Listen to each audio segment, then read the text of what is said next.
എങ്ങനെയാണ് തൊപ്പി കേരളത്തിലെ തന്നെ fastest streaming YouTube channel grow ചെയ്തത്? ഇനി ഇത് നോക്കുക. തൊപ്പിക്ക് ഒരു സ്ട്രീമിംഗ് പ്ലാറ്റ്ഫോം കൊടുത്ത ഒരു കോൺട്രാക്ട് ആണ്.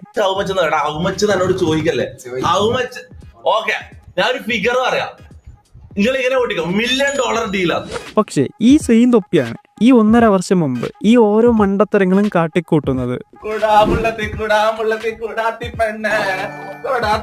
തൊപ്പിയാണെങ്കിൽ ആക്ച്വലി ഒരു ജീനിയസ് ആണോ അതോ ഭൂലോക മണ്ടനാണോ? പക്ഷെ എനിക്ക് തോന്നിയത് രണ്ടും കൂടി ചേർന്ന ഒരു ഹൈബ്രിഡ് ടോസ് എന്നാണ്. കാരണം തന്റെ ചാനൽ തൊപ്പി പോലും അറിയാതെ ചെയ്ത പല മണ്ടത്തരങ്ങളും ചാനലിന്റെ ഗ്രോത്തിലേക്കാണ് കൊണ്ടുപോയത്. ഞാൻ തൊപ്പിയുടെ ചാനൽ കഴിഞ്ഞ 2 ആഴ്ച റിസർച്ച് ചെയ്യുകയായിരുന്നു. കാരണം ഒന്നേ ഉള്ളൂ, തൊപ്പിയുടെ സ്ട്രാറ്റജി വീഡിയോ ചെയ്യൂന്ന് പറഞ്ഞ് ഒരു കൂട്ടം തൊപ്പി ഫാൻസ് ആർമി ഇറങ്ങിയിട്ടുണ്ടായിരുന്നു. അങ്ങനെ തൊപ്പിയുടെ ചാനലിന്റെ സ്ട്രാറ്റജി കണ്ടുപിടിക്കാൻ വേണ്ടിയിട്ട് പഴയ ലൈവുകൾ ഓരോന്നായിട്ട് നോക്കാൻ തുടങ്ങി.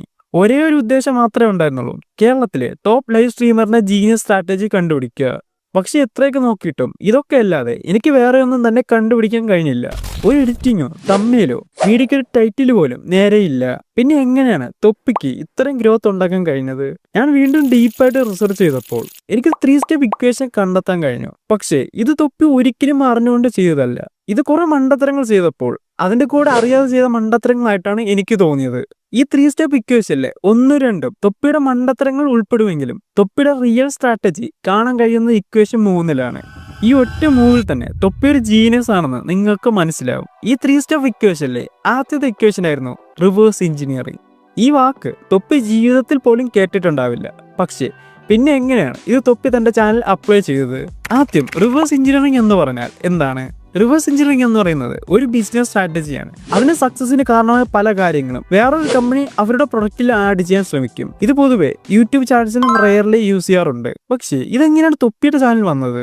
ഇത് അറിയണമെങ്കിൽ നമുക്ക് 6 വർഷം പിറകിലോട്ട് പോകേണ്ടി വരും. 2019 ജൂലൈ 22-ന് തന്റെ ആദ്യത്തെ ഗെയിമിംഗ് വീഡിയോ തൊപ്പി അപ്ലോഡ് ചെയ്യുന്നു. അങ്ങനെ ഏകദേശം 2021 അവസാനമായപ്പോൾ തൊപ്പിയാണെങ്കിൽ തന്റെ 100K സബ്സ്ക്രൈബേഴ്സ് കംപ്ലീറ്റ് ചെയ്തു. പക്ഷേ ഇവിടെ മുഴുവൻ തൊപ്പിയുടെ ഗെയിം പ്ലേ വീഡിയോസ് ആയിരുന്നു അപ്ലോഡ് ചെയ്തിട്ടുണ്ടായിരുന്നത്. അതായത് ഈ കാണിക്കുന്ന ഒരു മണ്ടത്തരവും ചെയ്യാതെയാണ് തൊപ്പിയുടെ 100K സബ്സ്ക്രൈബേഴ്സ് ആദ്യം കംപ്ലീറ്റ് ചെയ്തത്. പക്ഷേ എങ്ങനെയാണ് ഇവിടെ തൊപ്പിക്ക് 100K സബ്സ്ക്രൈബേഴ്സ് കംപ്ലീറ്റ് ചെയ്യാൻ കഴിഞ്ഞത്? അത് നോക്കിയപ്പോഴായിരുന്നു തൊപ്പി one of the excellent gamer ആയിരുന്നു.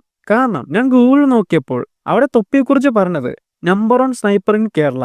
സ്നൈപ്പേഴ്സ് എന്താണെന്ന് അറിയാത്തവർക്ക് ഗെയിംസിൽ ദൂരെ വെടിവെക്കാൻ പറ്റുന്ന തോക്കുകളുടെ പേരാണത്. പക്ഷേ ഈ 100K സബ്സ്ക്രൈബേഴ്സ് ആയതിനു ശേഷം ഒരു കാര്യമായ ഗ്രോത്ത് തൊപ്പിക്ക് ഉണ്ടാക്കാൻ കഴിഞ്ഞില്ല. ആ സമയത്ത് തൊപ്പിയുടെ ചാനൽ സാധാരണ ഒരു ഗെയിമിംഗ് വീഡിയോസ് അപ്ലോഡ് ചെയ്യുന്ന ഒരു ചാനൽ മാത്രമായിരുന്നു. റവന്യൂ നോക്കിയാലും വളരെ കുറവ് മാത്രം. ആ സമയത്ത് തൊപ്പിയുടെ ചാനൽ പതിയെ ഡൗൺ ആവാൻ തുടങ്ങി. അങ്ങനെ 2021 തുടക്കത്തിൽ ഈ സ്റ്റാർട്ടഡ് ലൈവ് സ്ട്രീമിംഗ് ഈ ഒരൊറ്റ മൂവ്മെന്റ് ആണ് തൊപ്പിയുടെ ടേണിംഗ് പോയിന്റ്. ഈ സമയം തൊട്ടായിരുന്നു റിവേഴ്സ് എഞ്ചിനീയറിംഗ് തൊപ്പി അറിയാതെ തന്നെ അപ്ലൈ ചെയ്തത്. തൊപ്പിയുടെ ചാനൽ നോക്കിയാൽ തൊപ്പി ആദ്യം ലൈവ് സ്ട്രീമിംഗ് തുടങ്ങിയത് ഒരു ഇംഗ്ലീഷ് യൂട്യൂബറിന്റെ കറക്റ്റ് റെപ്ലിക്കേറ്റ് ചെയ്തിട്ടായിരുന്നു. അത് തൊപ്പി തന്നെ ഒരു ഇന്റർവ്യൂവിൽ പറഞ്ഞിട്ടുമുണ്ട്. ഇതിന്റെ പ്രത്യേകത എന്തെന്ന് വെച്ചാൽ ഈ തൊപ്പി കോപ്പി ചെയ്ത ചാനൽ ഇന്ന് വേൾഡിലെ തന്നെ ബിഗ്ഗസ്റ്റ് ലൈവ് സ്ട്രീമിംഗ് യൂട്യൂബ് ചാനലാണ്. പക്ഷേ ഇവിടെ തൊപ്പിയുടെ ചാനൽ നോക്കിയാൽ കേരളത്തിലെ ബിഗ്ഗസ്റ്റ് ലൈവ് സ്ട്രീമിംഗ് യൂട്യൂബ് ചാനലും ഇവിടെ തന്നെ നിങ്ങൾക്ക് ഒരു സിമിലാരിറ്റി കാണാൻ കഴിയും. നോക്കുക, തൊപ്പി കോപ്പി ചെയ്ത് ആൾറെഡി സക്സസ്ഫുൾ ആയ ഒരു ഇംഗ്ലീഷ് യൂട്യൂബറിനെ ആയിരുന്നു. വേണമെങ്കിൽ തൊപ്പിയുടെ കൂടെ ജനിക്കാതെ പോയ തന്റെ ഒരു അനിയനാണെന്ന് വേണമെങ്കിൽ പറയാം. തൊപ്പി തന്റെ ലൈവിൽ കാട്ടിക്കൂട്ടിയതല്ല. ഈ ഐഷോ സ്പീഡ് എന്ന യൂട്യൂബർ പണ്ടേ തന്റെ ചാനൽ ചെയ്തതായിരുന്നു. ഇവരുടെ മുടി തന്നെ നോക്കുക. ഇനി ഐഷോ സ്പീഡ് എന്ന യൂട്യൂബർ പലപ്പോഴും ഉടുപ്പിടാതെയാണ് ലൈവ് സ്ട്രീമിംഗ് ചെയ്തത്. ഇനി തൊപ്പിനെ നോക്കൂ. ഇവിടെ ആൾറെഡി മണ്ടത്തരങ്ങൾ കാണിച്ച് സക്സസ്ഫുൾ ആയ ഒരു ക്രിയേറ്റർ ആയിരുന്നു ഐഷോ സ്പീഡ്. പക്ഷേ തൊപ്പി ആ സക്സസ്ഫുൾ ആയ കാര്യങ്ങളായിരുന്നു തന്റെ ചാനൽ കോപ്പി ചെയ്തത്. സോ ഇതിലൂടെ തന്നെ റിവേഴ്സ് എഞ്ചിനീയറിംഗ് തൊപ്പിയുടെ ചാനലിനും വർക്ക് ആവുന്നുണ്ട്. ഇവിടെയാണെങ്കിൽ ഇനിഷ്യലി തൊപ്പിക്ക് നല്ലൊരു ഗ്രോത്ത് ക്രിയേറ്റ് ചെയ്യാൻ കഴിഞ്ഞു. പക്ഷേ തൊപ്പി വൈറലാവാൻ തുടങ്ങിയത് ഇവിടെയല്ല. അവിടെയാണ് രണ്ടാമത്തെ ഇക്വേഷൻ വരുന്നത്, ദി കൾട്ട് മാസ്റ്റർ. ഈ ഒരു ഇക്വേഷനാണ് യൂട്യൂബ് അൽഗോരിതത്തിനെ ട്രിഗർ ചെയ്തതെന്ന് വേണമെങ്കിൽ പറയാം. കാരണം തുടക്കത്തിൽ സ്ട്രീമിംഗ് ചെയ്യുന്ന സമയത്ത് തൊപ്പിയാണെങ്കിൽ കുറെ കുട്ടികളെ വെച്ച് ഒരു ഹാർഡ് കോർ ഫാൻസ് ഉണ്ടാക്കിയെടുത്തു. അത് ഇവിടെ നോക്കിയാലും നിങ്ങൾക്ക് കാണാൻ കഴിയും. പക്ഷേ ഇതിന്റെ കൂടെ തന്നെ തൊപ്പി കുറെ നെഗറ്റീവ് ഓഡിയൻസിനെ ഉണ്ടാക്കിയെടുത്തിട്ടുണ്ടായിരുന്നു.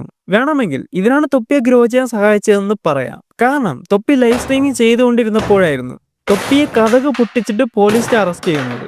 എന്തിനെന്ന് ചോദിച്ചാൽ ഈ സ്ക്രീനിൽ പറയുന്ന വാക്ക് റോളിൽ പാട്ടായി പാടിയതിനാണ്. ഈ അറസ്റ്റ് ചെയ്ത വാർത്ത ചാനലുകളെല്ലാം എത്തിയിട്ടുണ്ടായിരുന്നു. ട്രോളുകളും റിയാക്ഷൻസും പല യൂട്യൂബേഴ്സും ചെയ്യാൻ തുടങ്ങി. ഇതിലൂടെ തന്നെ തൊപ്പിയുടെ ഓഡിയൻസ് ബേസ് നല്ല രീതിക്ക് കൂടിയിട്ടുണ്ടായിരുന്നു. പകുതി ഓഡിയൻസ് തൊപ്പിയുടെ മണ്ടത്തരങ്ങൾ കണ്ട് ഇഷ്ടപ്പെടാൻ തുടങ്ങിയപ്പോൾ ബാക്കി പകുതി പേര് തൊപ്പിയെ തെറി വിളിക്കാൻ മാത്രം തൊപ്പിയുടെ വീഡിയോ കാണുന്നവരെ മാറി. പക്ഷെ ഇവിടെയായിരുന്നു ഒരു ട്വിസ്റ്റ്. യൂട്യൂബ് അൽഗോരിതത്തിന്റെ ഭാഗത്തു നിന്ന് നോക്കിയാൽ തൊപ്പിയുടെ കോണ്ടന്റ്സിന് കൂടുതൽ എൻഗേജ്മെന്റ് വരുന്നുണ്ട്. അതായത് കൂടുതൽ കമന്റ്സും ലൈക്സും ഡിസ്ലൈക്സും കിട്ടുന്നുണ്ട്. അപ്പോൾ നിങ്ങൾ വിചാരിക്കുന്നത് ഡിസ്ലൈക്സ് വന്നാൽ റീച്ച് കുറയില്ലേ എന്നായിരിക്കും. യൂട്യൂബ് എവിടെയും പറഞ്ഞിട്ടില്ല ഡിസ്ലൈക്സ് വന്നാൽ യൂട്യൂബ് വീഡിയോ റെക്കമെൻഡ് ചെയ്യത്തില്ല എന്ന്. സോ ഇതിലൂടെ തന്നെ തൊപ്പിയുടെ ഹേറ്റേഴ്സ് തന്നെ തൊപ്പിക്ക് നല്ല രീതിയിൽ എൻഗേജ്മെന്റ് ഉണ്ടാക്കി കൊടുത്തു. ഇതിലൂടെ തന്നെ തൊപ്പിയുടെ കോണ്ടന്റ്സ് കൂടുതൽ വൈഡർ ഓഡിയൻസിലോട്ട് എത്താൻ തുടങ്ങി. പക്ഷെ ഈ സമയത്ത് തൊപ്പിക്ക് വേണ്ടി ഒരു കൾട്ട് ഗ്രൂപ്പ് തന്നെ ഉണ്ടായിട്ടുണ്ടായിരുന്നു. അതും കൂടാതെ തന്നെ തൊപ്പി വേറെ പോപ്പുലർ ആയിട്ടുള്ള പല തൊപ്പിയുടെ വേവ് ലെങ്തുള്ള ആൾക്കാരെ കൊണ്ടുവന്നു. ഇവിടെ നോക്കിയാൽ നിങ്ങൾക്ക് ഇതൊക്കെ കാണാൻ കഴിയും. ഇതിന്റെയൊക്കെ പ്രത്യേകത എന്താണെന്ന് വെച്ചാൽ ഇവരുടെ ഓഡിയൻസും തൊപ്പിയുടെ ഓഡിയൻസും കറക്റ്റ് വേവ് ലെങ്തിലുള്ള ആൾക്കാരാണ്. അതായത് തൊപ്പിയുടെ വീഡിയോസ് ഇവർ കാണാനും ഇവരുടെ ഓഡിയൻസ് തൊപ്പിയുടെ വീഡിയോസ് കാണാനും ഇഷ്ടപ്പെടുന്നവരാണ്.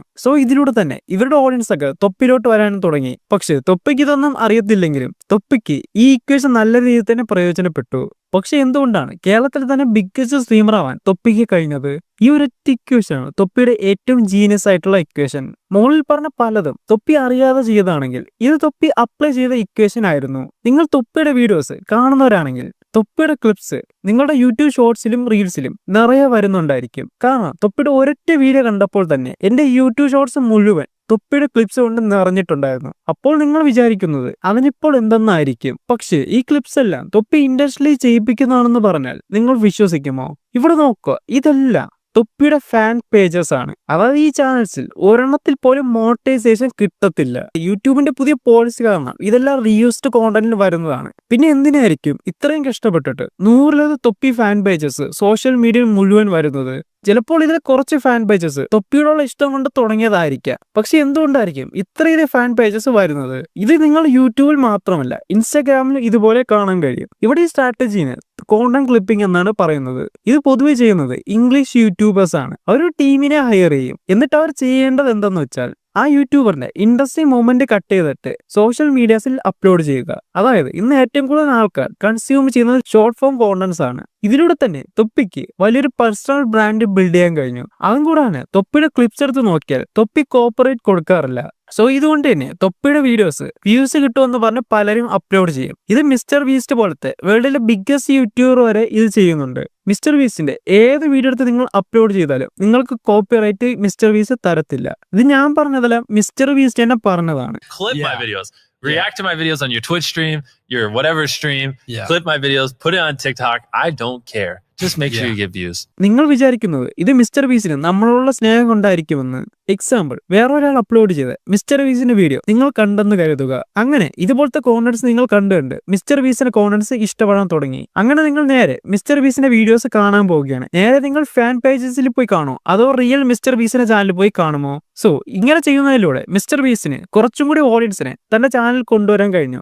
ഈ സെയിം കാര്യം തന്നെയാണ് തൊപ്പി അറിയാതെ ആയാലും ചെയ്തത്. തൊപ്പിയുടെ കോണ്ടന്റ് ക്ലിപ്പിംഗ് സ്ട്രാറ്റജിയും നോ കോപ്പിറൈറ്റ് സ്ട്രൈക്ക് മൂവും ഓരോ ഫാൻ പേജസ് ക്രിയേറ്റ് ചെയ്യുന്നതിലൂടെ തൊപ്പിയുടെ കോണ്ടന്റ് ഇന്റർനെറ്റ് മുഴുവൻ നിറയുകയും അതിലൂടെ തൊപ്പിയുടെ ചെറിയ ക്ലിപ്സ് ഉണ്ട് ആൾക്കാർ തൊപ്പിയുടെ മെയിൻ ലൈവ് കാണാൻ വരികയും ചെയ്യും. സോ നിങ്ങൾക്ക് തൊപ്പിയെ കുറിച്ച് എന്താണ് തോന്നുന്നത്? തൊപ്പി ഒരു ജീനിയസ് ആണോ അല്ലെങ്കിൽ പൊട്ടൻ ലോട്ടറി അടിച്ചതാണോ? എന്റെ അഭിപ്രായത്തിൽ തൊപ്പിക്ക് കുറച്ച് ബുദ്ധിയും കാര്യങ്ങളൊക്കെ ഉണ്ട്. മുകളിൽ പറഞ്ഞ പല കാര്യങ്ങളും അതിനൊരു ഉദാഹരണം മാത്രമാണ്. അതും കൂടാതെ തന്നെ ഈ ഒരു 1.5 വർഷത്തിനിടയിൽ തൊപ്പി 2 ബിസിനസ്സിലധികം തുടങ്ങിയിട്ടുണ്ടായിരുന്നു. ലൊട്ടോ ലോഡ്സ് എന്ന് പറയുന്ന വീഡിയോ ചാറ്റിംഗ് ആപ്പും തൊപ്പി മെർച്ചൻഡൈസും തുടങ്ങിയിട്ടുണ്ടായിരുന്നു. അതും കൂടാതെ തന്നെ ഓരോ സമയത്തും തൊപ്പിയുടെ ഓഡിയൻസ് പതിയെ കൂടിക്കൂടി വരുന്ന സമയത്ത് തൊപ്പിയുടെ കോണ്ടന്റ് ക്വാളിറ്റിയും ഇൻക്രീസ് ചെയ്തുകൊണ്ടേയിരുന്നു. അതാണെങ്കിൽ നിങ്ങൾ തൊപ്പിയുടെ ലൈവ് കാണുമ്പോൾ തന്നെ മനസ്സിലാവും ഓരോ വീഡിയോസിലും ഓരോ പുതിയ കാര്യങ്ങൾ തൊപ്പി ചെയ്യാൻ ശ്രമിക്കുന്നുണ്ട്. സോ ഇതിലൂടെ തന്നെ തൊപ്പിയുടെ ചാനലിനെ നമ്മൾ അനലൈസ് ചെയ്ത് കഴിഞ്ഞിട്ടുണ്ട്. പക്ഷെ ഒരു ഇമ്പോർട്ടന്റ് കാര്യം, തൊപ്പിയുടെ അടുത്ത ബന്ധുവായ ഐഷോസ്പിയുടെ ചാനൽ സ്ട്രാറ്റജി നമ്മൾ നേരത്തെ അനലൈസ് ചെയ്തിട്ടുണ്ടായിരുന്നു. സോ ഞാൻ ഇവിടെ കമന്റിലും ഇവിടെയും കൊടുത്തേക്കാം.